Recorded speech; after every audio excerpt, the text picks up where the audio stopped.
کہ سراقہ بن مالک بیان کرتے ہیں کہ ہمارے پاس کفار قریش کے قاصد آئے اور انہوں نے کہا کہ قریش نے یہ اعلان کیا ہے کہ جو شخص رسول اللہ صلی اللہ علیہ وسلم اور ابو بکر کو قتل کرے گا یا ان کو گرفتار کر کے لائے گا تو ہر ایک کے بدلے اس کو 100 اونٹ انعام میں دیے جائیں گے۔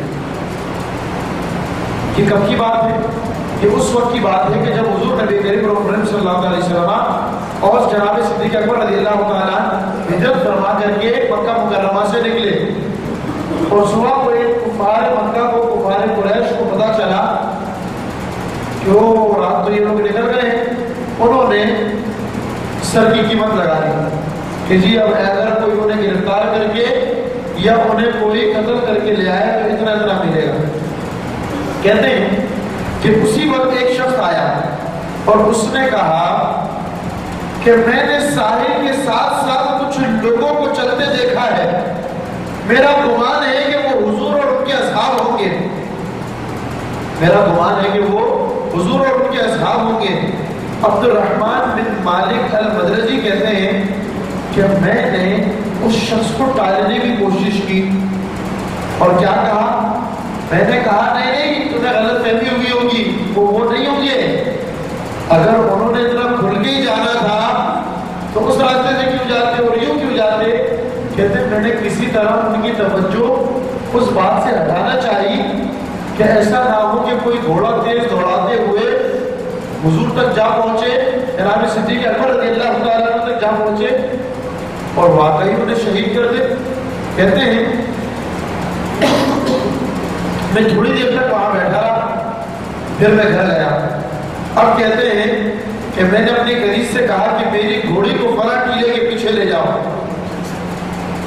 دل میں لالچ تو آ گئی تھی جی، دل میں لالچ تو آ گئی تھی جی، ایک کے بدلے 100 اونٹ ملنے والے ہیں۔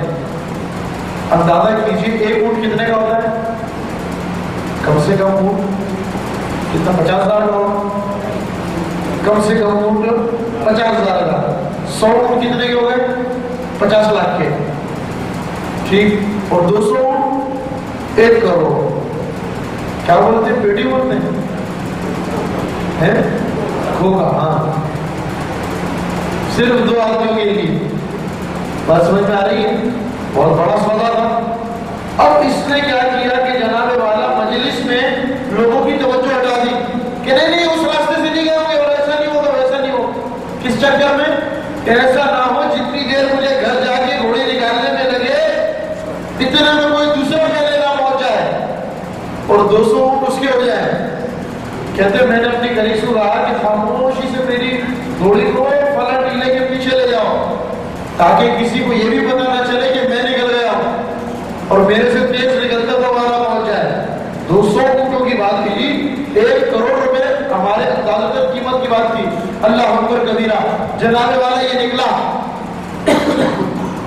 اور اس نے نکلتے وقت کیا کیا کہ ان مشرکوں کا انداز تھا یہ تیروں سے فال ڈالا کرتے تھے، تیروں سے فال ڈالا کرتے تھے، اور فال کیسے ہوتے تھے؟ تیر کے اوپر لکھا ہوا ہوتا تھا کہ جی یہ کام کرو، یہ کام نہیں کرو، ابھی نہیں کرو، بعد میں کر لینا، کسی کے مشورے سے کر لینا۔ اس طرح کے ان لوگوں نے کچھ تیر بنائے ہوئے تھے، اور وہ جو ترکش ہوتا ہے جس میں تیر رکھتے ہیں، بڑا سا گلاس جو ہوتا ہے اس میں وہ تیر رکھے ہوئے ہوتے تھے۔ ہوتا کیا تھا کہ جب کسی کام کی ضرورت ہوتی تھی تو اس ترکش کو ایسے ہلاتے تھے زور زور سے، اور جو تیر نکل کر کے گر جاتا تھا تو اس کے اوپر لکھی ہوئی باتیں پڑھ لیتے تھے کہ جی یہ کام کرنا ہے، یہ کام نہیں کرنا، بعد میں کرنا ہے، یا جو بھی اس پہ لکھا ہوا ہوتا تھا وہ کر لیا کرتے تھے۔ بات سمجھ میں آ رہی ہے؟ اب جب اس نے تیر سے فال ڈالا تو تیر اس کے مخالف نکلا کہ نہیں تجھے نہیں جانا چاہیے، لیکن سراقہ بن مالک نے سوچا، یہ عبد الرحمن بن مالک المدلجی نے سوچا کہ جناب والا ایک طرف 200 اونٹ ہے اور ایک طرف تیر کی مخالفت ہے، اگر تیر کی مخالفت ہو جاتی ہے تو جائے، 200 اونٹ تو ہاتھ سے نہیں جائے گی. اس نے تیر کی پرواہ کی نہیں اور جناب والا نکلا. جب نکلا تو اس نے جناب حضور کے علیہ السلام کے متعلق جس کو خبر ملی تھی اس راستے پر گھوڑا دوڑانا شروع کر دیا. گھوڑا دوڑاتے دوڑاتے جب یہ قریب پہنچا تو پھر اپنے ترکش سے اس نے تیر نکال کر کے فال نکالی، پھر اس کے خلاف نکلی. لیکن اس نے پھر بھی وہ جو ہے انتظار نہیں کیا کہ میرے تیر مجھے خلاف بتا رہے ہیں، میرا فال مجھے غلط بتا، میرے فال مجھے دوسری طرف لے جانے کو کہہ رہے. اس نے اس کا خیال نہیں رکھا بلکہ کیا کیا، اپنی منزل جو اس نے ذہن میں متعین کر لی تھی 200 اونٹوں والی، حضرت صدیق اکبر اور حضور کو شہید کرنے والی، اس طرف آگے نکلا.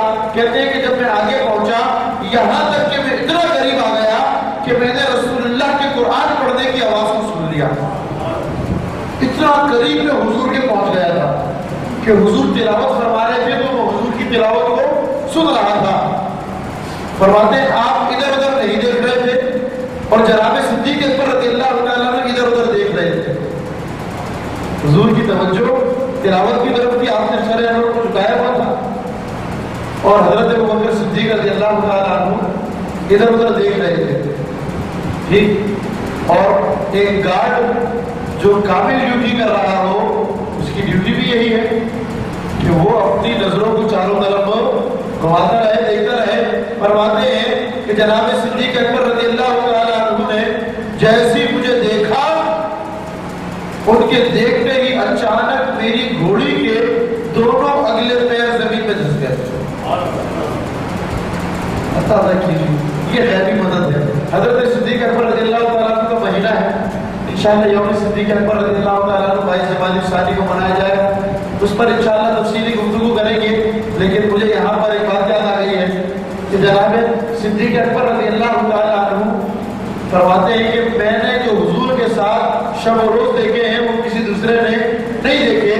میں نے جو حضور کی خلوت و جلوت دیکھی ہے وہ میرے علاوہ کسی کو نصیب نہیں ہوئی ہے. فرماتے ہیں وہ رات جس رات میں نے اور حضور نے مکہ چھوڑا تھا، ہجرت کی رات جو تھی، اور جس وقت سارے عرب نے یہ طے کر لیا تھا کہ ہر قبیلہ اپنے اپنے 2-2 4-4 جماعت بھیج دے گا اور ایک ساتھ مل کر کے سارے جماعت حضور پر حملہ کر دیں گے. اب کیا ہوگا کہ جب سارے مل کر کے حضور کو شہید کریں گے تو اکیلے قریش تنہا رہ جائے گا.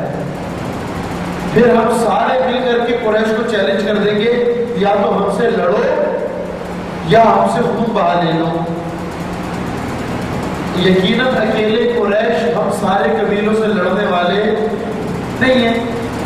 وہ خون بہا پر راضی ہوں گے اور ہم لوگ خون بہا میں 150 اونٹ دے کر کے حضور بھی شہید ہو جائیں گے اور ہمارے اوپر کوئی برائی بھی. ان لوگوں نے یہ پلان بنایا ہوا تھا اس رات کے لیے جس رات حضور صلی اللہ علیہ وسلم نے ہجرت فرمانی تھی. ٹھیک، حضور علیہ السلام جناب صدیق اکبر رضی اللہ تعالیٰ عنہ فرماتے ہیں کہ حضور نبی کریم صلی اللہ علیہ وسلم جب کاشان نبوت سے نکلے تو آپ نے ہاتھ بڑھا کر کے ایک مٹھی ریت اٹھائی اور ایک مٹھی ریت اٹھا کر کے سورہ یاسین شریف کی آیت فَأَغْشَيْنَاهُمْ فَهُمْ لَا يُبْصِرُونَ حضور نے یہ تلاوت فرمائی اور ایسے تلاوت فرما کر کے آپ نے مٹی کو فضا میں بس خالی فضا میں پھینک دیا. فرماتے ہیں کہ جناب وہ مٹی جتنے لوگ اس وقت گارڈ بن کر یا مخالفت میں یا دشمنی میں نکلے ہوئے تھے سب کی آنکھوں میں چلی گئی اور وہ لوگ اپنی آنکھیں مسلنے میں اور کچھ سجھائی سمجھائی نہ دینے میں رہے اور حضرت صدیق اکبر اور حضور نکل آئے. فرماتے ہیں کہ جناب میرا شب ہجرت میں کبھی حضور کے دائیں چلتا تھا، کبھی حضور کے بائیں چلتا تھا، کبھی حضور سے آگے چلتا تھا، کبھی حضور کے پیچھے چلتا تھا. آپ سے صحابہ کرام نے سوال کیا ابو بکر یہ کیا وجہ تھی کہ تم کسی حضور کی ایک جانب چل نہیں رہے تھے؟ حضرت صدیق اکبر رضی اللہ تعالیٰ عنہ فرماتے ہیں کہ میں حضور کے دائیں جانب چلتا تھا، پھر ذہن میں خیال آتا تھا کہ کہیں ایسا نہ ہو کہ حملہ آور بائیں جانب سے آ جائے، پھر میں بائیں جانب چلنے لگتا تھا، پھر ذہن میں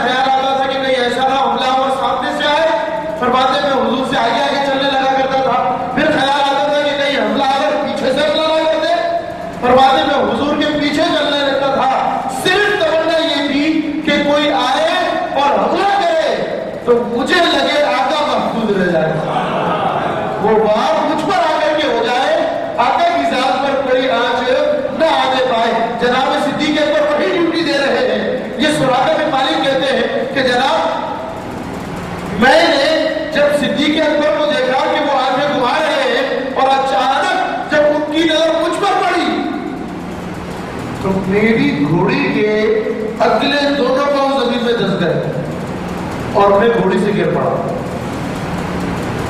جب میں گھوڑی سے گرا تو میں نے اس گھوڑی کو ڈانٹنا شروع کر دیا۔ یہ جانور رکھنے والوں کا الگ انداز ہوتا ہے، جو کوئی جانور پال لیتا ہے نا تو اسے اپنی اصطلاح میں پھر ڈانٹنا بھی ہے، سمجھاتا بھی ہے، پیار بھی کرتے، اور جانور اسے سمجھ رہا ہوتا ہے کہ یہ مجھ سے پیار کر رہا ہے یا یہ مجھے ڈانٹ رہا ہے۔ بہرحال جناب یہ کہتے ہیں کہ میں نے پھر اپنے ترکش سے تیر نکالا، فال نہ ڈالا۔ کیا ہوا؟ وہ کہتے تو پھر میرے خلاف تیر نکلا۔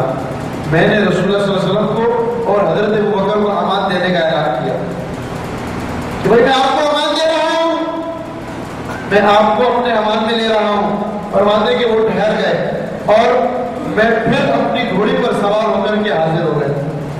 اندازہ کیجئے کہ جب تک اس کی نیت یہ تھی کہ میں نے جا کر کے قتل کرنا ہے، تو گھوڑی کیا ہو گئی؟ زمین میں دھس گئی۔ جب کہا کہ حضور آپ کے لیے امان، جناب صدیق اکبر آپ کے لیے امان، اب وہ گھوڑی زمین سے نکلی اور یہ سوار ہو کر کے حضور صلی اللہ علیہ وسلم کے پاس حاضر ہو گئے۔ فرماتے ہیں کہ اس وقت مجھے خیال آیا کہ قریب رسول اللہ صلی اللہ علیہ وسلم کا دین غالب ہو جائے گا۔ اس وقت مجھے خیال آیا کہ جس نبی کی حفاظت پر زمین معمور ہے، اللہ رب العالمین اس نبی کو مقام کیا دینے والا ہے کہ زمین جان رہی ہے کہ یہ نبی کی مخالفت میں آیا ہوا ہے۔ زمین جانتی، یاد رکھیے گا، میں اس طرف نہیں جانا چاہتا کہ کتنے مولویوں کو زمین نے قبر سے نکال کر کے پھینکا۔